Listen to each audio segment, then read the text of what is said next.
जिस सरकारी नौकरी के लिए लाखों युवा दिन रात मेहनत करते हैं, अगर वही नौकरी पैसे और सेटिंग से मिलने लगे तो फिर परीक्षा देने का मतलब ही क्या रह जाता है। जेपीएससी की परीक्षाओं में कथित गड़बड़ी को लेकर सीआईडी की जांच चल रही है। इसी जांच में सीडीपीओ परीक्षा को लेकर भी कई गंभीर बातें सामने आई हैं।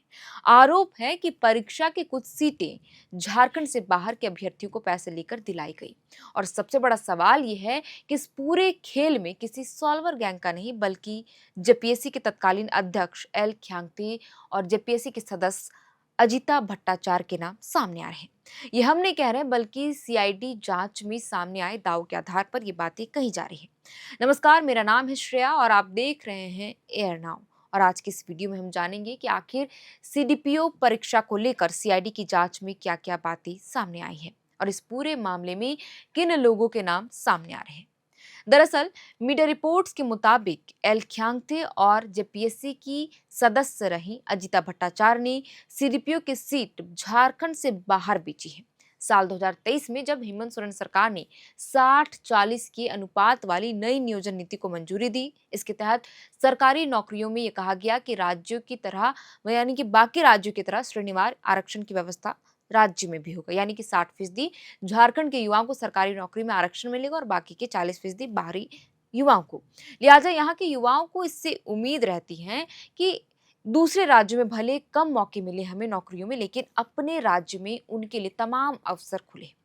वो मेहनत करते हैं, लेकिन जब उनकी मेहनत पर यहाँ के एजुकेशन सिस्टम में बैठे करप्ट अधिकारी पानी फिर जाते, सोचिए उनके साथ क्या होता होगा।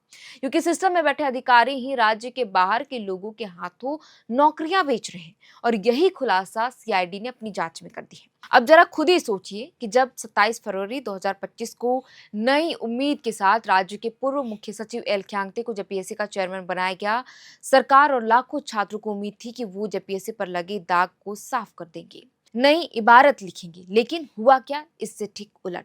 उन्होंने आते ही इसकी नींव खोद दी, भ्रष्टाचार के नए कीर्तिमान खड़े करने शुरू कर दिए। हालत को यहाँ तक पहुंचा दिया कि जिन पदों पर झारखंड के युवाओं का पहला हक था, उसे पैसे देकर दूसरे राज्यों के छात्रों के हवाले कर दिया गया। वो राज्य के सामान्य वर्ग के छात्रों के लिए ट्रबल मेकर बन सिस्टम में बैठ के आ गया, जनरल वर्ग की सीटों को नीलाम ही कर दिया। और उनके इस काम में सहयोग देने वाला कोई बाहरी नहीं, बल्कि जेपीएससी के सदस्य अजिता भट्टाचार्य थी, जिन्होंने पूरी कोशिश की कि उनके इस नेक काम में साथ देने की। बता दें कि जवाहर लाइव की रिपोर्ट के मुताबिक ये दावा अभय तिवारी ने सीआईडी की पूछताछ में की है। सीआईडी के समक्ष दिए बयान में उसने स्वीकार किया है कि सीडीपीओ के सामान्य वर्ग के लगभग सभी पद राज्य के बाहर के लोगों को बेच दिया गया। सीआईडी को जांच के क्रम में इस बात की जानकारी अभय तिवारी के बयान से ही मिली। सीआईडी बयान के आधार पर अब पूरे मामले में साक्ष्य जमा करने का प्रयास कर रही है। अभय तिवारी के द्वारा सीआईडी को दिए बयान के मुताबिक सीडीपीओ की परीक्षा में टीडीपीएल कंपनी के द्वारा अभ्यर्थी उपलब्ध कराए गए थे, जिसका रेट प्रति अभ्यर्थी यानी कि हर एक अभ्यर्थी से 10 लाख रुपए लिया गया। सीडीपीओ परीक्षा में लगभग सभी जनरल सीट में झारखंड के इतर दूसरे सभी राज्यों के लोगों का चयन किया गया। बहरहाल, अब हम बात करते हैं जिनके बारे में सेटिंग की सीआईडी को जानकारी मिली है उनकी। टीडीपीएल के द्वारा पैसा लेकर सेटिंग कराए गए सफल अभ्यर्थियों में पहला नाम रजक है, जिसका इंटरव्यू बोर्ड तत्कालीन चेयरमैन एल ख्यांगते का था, जिसमें रामवीर सिंह से बात हुई थी और 15 लाख रुपए लिए गए थे। दूसरा नाम है काजल भारती का, जिसका इंटरव्यू बोर्ड अजिता भट्टाचार्य के पास था, जिनके पीए को 10 लाख रुपए दिए गए थे। तीसरा नाम है प्रमोद कुमार पाठक का, जिसका सेटिंग कृष्णा के द्वारा कराया गया था, जो आईटीआई के प्रोजेक्ट मैनेजर थे। चौथा नाम है कुमारी डोली जायसवाल का, इनकी सेटिंग भी कृष्णा के द्वारा कराया गया था, इसमें माध्यम बनी थी अजिता भट्टाचार्य। पांचवा नाम है विभूति कुमार, इसका सेटिंग भी कृष्णा ने ही कराया था। छठे नाम के तौर पर स्वाति कुमारी का है, जिनका सेटिंग कृष्णा ने ही कराया था। सातवां नाम है अंकित कुमार, इसका सेटिंग कृष्णा ने कराया था। बाकी लोगों की सेटिंग टीडीपीएल ने ही कराए थे, यानी कि अधिकतर जिनकी जो अभ्यर्थियों के नाम सामने आए उनकी सेटिंग जो है कृष्णा ने कराई थी। बहरहाल, आपको बता दें कि सीडीपीओ परीक्षा में जितने भी सफल कैंडिडेट थे वो 64 थे, जिनके कैटेगरी भी दिए गए हैं और इन कैटेगरियों में किन्होंने सेटिंग कराकर नौकरी हासिल की थी वो भी आप अपने स्क्रीन पर देख सकते हैं जो हाइलाइटेड पॉइंट्स में नाम दिए गए हैं, उन्होंने सेटिंग कराकर परीक्षा पास की है और जो जिन्होंने इसके लिए इसके एवज में पैसे लिए उनका भी नाम हमने बताया आपको कि किस तरीके से अभय तिवारी ने सीआईडी की पूछताछ में इसके खुलासे किए हैं।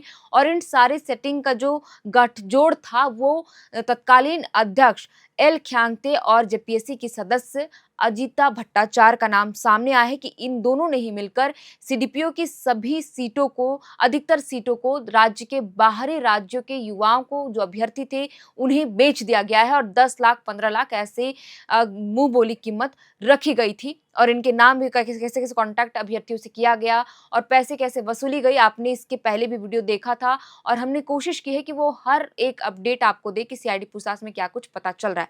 बहरहाल हमने आपको बताया कि सीडीपीओ परीक्षा में 64 लोग सफल हुए थे और किस कैटेगरी में कितने लोगों ने सेटिंग कराकर नौकरी हासिल की थी। और ये आप अपने स्क्रीन पर देख सकते हैं कि ये जो हाइलाइटेड पॉइंट्स में जो नाम दिए गए हैं उनको ये पैसे के एवज में नौकरी दिलाई गई थी। और ये जो सेटिंग गेटिंग जो किया गया था, पूरा खेल जो रचा गया था, वो तत्कालीन अध्यक्ष एल ख्यांगते और जेपीएससी की अध्यक्ष रही अजीता भट्टाचार्य ने मिलकर ही किया था। और इन दोनों ने इन सीटों को बेचने का काम किया था दूसरे राज्य के अभ्यर्थियों को। बता दें कि जेपीएससी परीक्षा में हुई कथित धांधली के आरोप लगने के बाद ही सीआईडी की इस पूरे मामले में एंट्री हुई कि वो कैसे जांच करेगी, जिसके बाद सीआईडी की टीम लगातार जांच करी और अभी भी सीआईडी की टीम जांच कर ही रही। और अब तक इस पूरे मामले में सीआईडी ने एल ख्यांगते से पूछताछ के बाद उन्हें जेल भी भेज चुकी है। जांच में नए तथ्यों के आधार पर कोर्ट में डायरी भी सौंप दी गई है। वहीं दूसरी ओर मामले में अजीता भट्टाचार्य से भी पूछताछ की जा चुकी है। हालांकि अभी तक अजीता भट्टाचार्य का बयान सामने नहीं मिल पाया है कि उन्होंने क्या कुछ सीआईडी की पूछताछ में कहा है। अजीता भट्टाचार्य की ओर से इस पूरे मामले में पक्ष नहीं रखा गया है यानी कि, लेकिन अजीता भट्टाचार्य का जैसे ही स्टेटमेंट सार्वजनिक रूप से आता है कि उन्होंने सीआईडी की पूछताछ में क्या कुछ कहा है, हम कोशिश करेंगे कि अगले वीडियो में उस स्टेटमेंट के जरिए आपको हर वो जानकारी देंगे कि क्या कुछ नए खुलासे हुए। खैर, सरकारी नौकरी पाने के लिए युवा सालों तक किताबों से जूझते हैं, पढ़ते हैं, मेहनत करते हैं, लेकिन झारखंड में नौकरी की कुर्सी तक पहुंचने का रास्ता कथित तौर पर पैसे और सेटिंग से होकर ही गुजर जाता है। तो फिर परीक्षा का क्या मतलब रह जाता है जो युवा सालों से मेहनत करते आते हैं। क्योंकि सीडीपीओ परीक्षा को लेकर सीआईडी जांच में जो खुलासे हुए, जैसा कि मैंने आपको शुरुआत में ही बताया कि उसके सिस्टम पर अब गंभीर सवाल उठने लगे हैं कि सिस्टम तंत्र जो है, एजुकेशन सिस्टम, जब पीएससी में जिस तरीके से लगातार आरोप लगते आए हैं और अब ये नए नए खुलासे सीआईडी की पूछताछ में हो रही कि कैसे सेटिंग करके दूसरे राज्य के बच्चों को नौकरी दे दी गई पैसे के बदले, जबकि यहाँ पर ये नीति लागू है, नियोजन नीति, जिसे 60-40 के अनुपात के तहत यहाँ के युवाओं को आरक्षण मिलता है सरकारी नौकरी में। लेकिन ये बस कागजी पन्नों पर ही रह गया है मानो, क्योंकि यहाँ पर जब नौकरी की बात आती है, जब युवाओं को नौकरी की लेने की बात आती है, तो पता चलता है कि उसमें धांधली की गई बड़े पैमाने पर। और धांधली करने वाला कोई बाहरी नहीं बल्कि सिस्टम पे बैठे करप्ट अधिकारी हैं। क्योंकि सीआईडी की पूछताछ में जो बातें सामने आई है कि खुद जेपीएससी के अध्यक्ष ने और जेपीएससी के सदस्य अजीता भट्टाचार्य ने मिलकर पूरा खेल रचा और उन्होंने दूसरे राज्य के बच्चों को पैसे के एवज में नौकरियां दे दी, और जिनके नाम हमने आपको दिखाए कि आप स्क्रीन पर भी देख सकते हैं और आपने देखा भी, और नए नए खुलासे इसी तरीके के हो रहे हैं। तो सवाल यही है कि आखिर ये सिस्टम सुधरेगा कब। हालांकि इस पूरे मामले की जांच चल रही है, एक तरह से कमेटी भी गठित की गई है इस पूरे रिफॉर्म को लेकर के, जेपीएससी और जेएसएससी रिफॉर्म को लेकर के। अब खैर देखना होगा कि जो भरोसा युवाओं में था जेपीएससी को लेकर के वो अब हो चुका है, उसे वापस लाने के लिए सरकार और जेपीएससी क्या कुछ करती है। फिलहाल इस वीडियो में इतना ही। कोशिश करेंगे आपको कि सीआईडी जांच में जो भी नए खुलासे हो वो हर अपडेट आप तक पहुंचाने के लिए। आप देख रहे थे ना, मेरा नाम है शेरतन, कैमरे के पीछे है सचिन। बहुत बहुत शुक्रिया। FRP pressure vessels are made using fiber reinforced plastic, a powerful combination of high strength glass fibers and corrosion resistant resin. At Duraplast, we manufacture these vessels using advanced filament winding technology. Layer by layer, resin coated glass fibers are precisely wound over a rotating mold, creating a structure that is lightweight, high strength, and built to handle pressure. The result? Superior corrosion resistance, longer lifespan, lower maintenance costs for industries that demand performance without compromise. For customized FRP pressure vessel solutions,